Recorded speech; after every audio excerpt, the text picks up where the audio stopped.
Ok David, bon maintenant on attaque ici la première série de Koromu.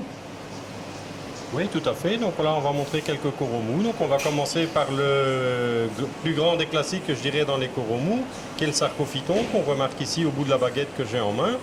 Alors, Sarcophyton, c'est un corail mou qui se développe relativement vite, qui est très peu exigeant sur la qualité d'eau, qui aime bien un bon brassage et jusqu'à un certain point, qui aime bien un bon éclairage également.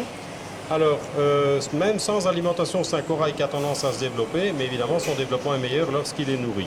Donc là, on a par exemple un sarcophyton. Quand on le voit là, celui qui ne le sait pas, il pourrait très bien penser que c'est une anémone. C'est-à-dire que polype ouvert comme il est là, ben, c'est quelque chose qui fait vraiment penser à une anémone, pardon, avec une différence importante, c'est que ça ne se déplace pas, contrairement à une anémone.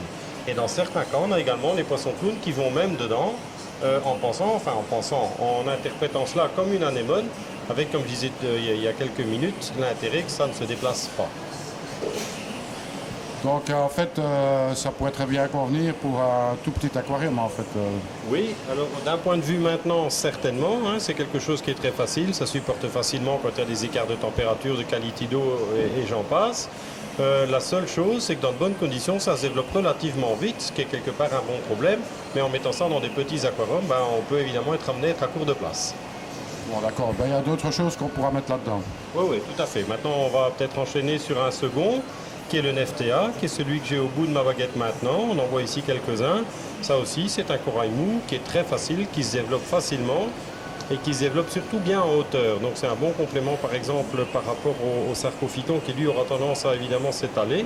Lui, il va monter et va se développer en hauteur. Donc quelque chose aussi de très facile qu'on a tendance à conseiller aux débutants. D'accord. Le suivant? Alors, les suivants, là maintenant on va montrer aussi des grands classiques qui sont ce qu'on appelle en français, je dirais, des champignons. Donc tout ce qui est Actinodiscus et Discosoma qu'on voit ici. Alors là on a les striés, à côté ici nous avons les bleus et ensuite on a les rouges. Ça, ce sont des variétés qui sont très intéressantes pour être mis à des endroits qui sont moins éclairés. Ça ne demande pas beaucoup de lumière et ça ne demande pas non plus énormément de brassage. Donc c'est quelque chose de relativement tapissant en fait.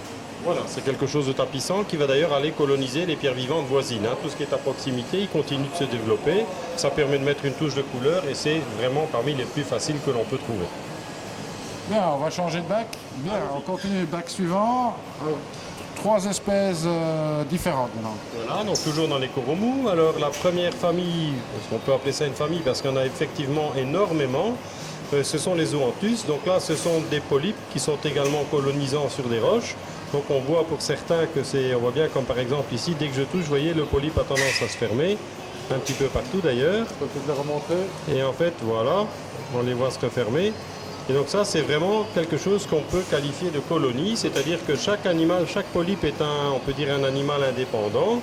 Et alors, bah, ils continuent de se développer et au fur et à mesure, ils prennent de la place sur la pierre. Quand la pierre est pleine, ils vont sur les pierres voisines. Et bon, et là, il existe, comme je disais tout à l'heure, beaucoup de couleurs. Hein. Ici, on voit par exemple sur la même pierre de l'orange et du vert. Il y a différents types dans les verts. Il y en a des orangés avec le centre bleu.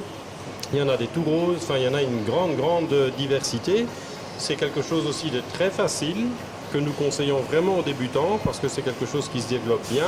Ça permet de mettre de la couleur et ça fait vraiment, c'est vraiment quelque chose qui n'est absolument pas exigeant sur les différents paramètres au niveau de la qualité d'eau. Donc ça, c'était pour les Zoanthus. Alors, un autre maintenant qu'on va voir ici qui est le Cespitularia. C'est un corail mou également. Beaucoup moins courant celui-là, qu'on ne reçoit pratiquement, d'abord qui n'est pas présent partout. Hein, en l'occurrence, ça c'est quelque chose que nous recevons d'Afrique. En Indonésie par exemple, il n'y en a pas à ma connaissance. Donc c'est quelque chose, c'est un mou qui est relativement coloré, qui est très facile à garder. Comme il est assez souple, ben, il donne l'impression de bouger dès qu'il y a un petit peu de brassage, donc c'est quelque chose d'intéressant aussi. Et pour terminer dans ce bac-ci, on va montrer le Sinularia. Donc les Sinularia qu'on voit ici, qui sont en fait les Sinularia flexibilis.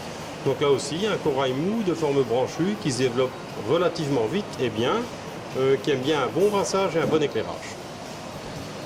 Eh bien, on va passer au bac suivant. On va enchaîner maintenant sur quelque chose qu'on va montrer ici. Donc là, on voit, je vais faire le tour avec la baguette de la pièce en question. Là, il s'agit en fait de ce qu'on appelle des mini-récifs, c'est-à-dire que ce sont sur des pierres vivantes quelque chose qui est construit manuellement, c'est-à-dire qu'on est venu y coller différentes variétés. On a en l'occurrence ici du champignon vert, Actinodiscus vert, Actinodiscus bleu, Parazoanthus jaune, Zoanthus orange, Zoanthus à centre bleu, du Cavernularia dessus, du Pachysclavularia. Donc on a en fait sur une pierre qui a été en fait reconstruite comme je disais tout à l'heure.